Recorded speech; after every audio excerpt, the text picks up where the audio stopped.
సింహం అంటే ఇలా ఉంటుంది అని చెప్పి అయితే అర్థమైంది, మామూలుగా కాదు. ఏంటి అంటే ప్రతి ఒక్కరు సింహంతోనో పులితోనో పోల్చుకుంటూ ఉంటారు కదా, కానీ సింహం అంటే ఎలా ఉంటుంది, యాటిట్యూడ్ ఎలా ఉంటుంది అని చెప్పి అయితే చావా మూవీ చూసిన తర్వాత చాలామందికి అర్థమైపోయింది. అసలు ఏంటి అంటే 5,000 మంది ఒకవైపు, 150 మంది రాజులు మాత్రమే ఒకవైపు. అందులో నుంచి మాత్రం సింహంలా ఒక రాజు ముందుకు వచ్చి నుంచుంటాడు. ఆ రాజే ఛత్రపతి సంభాజీ మహారాజ్ అండి. అదేనండి, ఛత్రపతి శివాజీ మహారాజ్ గారి కుమారుడు అనమాట.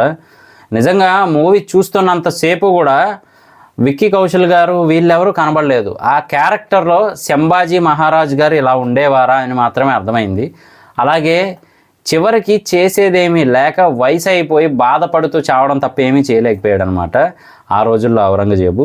సో ఇంత క్లియర్గా అయితే చూపించారు. నిజంగా ప్రాణాలు పోతున్నా ఏమవుతున్నా అంతే దర్జాగా అయితే ఉన్నారని చెప్పచ్చు. సంఖ్యలలో కూడా అది రాజు అంటే అనే టైప్లో అయితే ఉన్నారు మన సంభాజీ మహారాజ్ గారు.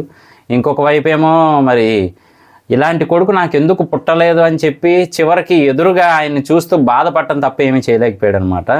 కేవలం భారతదేశాన్నే కాదు ప్రపంచం మొత్తాన్ని జయించేవాడు ఇలాంటి కొడుకు పుట్టుంటే. శివాజీ మహారాజు మొత్తానికైతే సింహానికి అన్నాడు అని చెప్పి అయితే ఒప్పుకోవాల్సి వచ్చింది ఔరంగజేబు కూడా. సో ఇంకా పూర్తి రివ్యూ అయితే మన ఛానల్లో ఉంది. ఇంకా నమ్మిన వాళ్ళు ఆయన ఎలా మోసం చేశారు, వాళ్ళ వల్లే ఆయన ఎలా దొరికిపోయారు, ఇదంతా కూడా అయితే క్లియర్ కట్గా చెప్పడం జరిగిందనమాట. ఇప్పటిదాకా చూడకపోతే మాత్రం ఒకసారి మన ఛానల్లో ఉంది రివ్యూ చూడండి. యూట్యూబ్లో అయితే సబ్స్క్రైబ్ చేసుకోండి, ఇన్స్టాగ్రామ్లో అయితే ఫాలో చేయండి. నేను మీ ప్రసాద్, మళ్ళీ నెక్స్ట్ వీడియోలో కలుస్తాను. Love you all.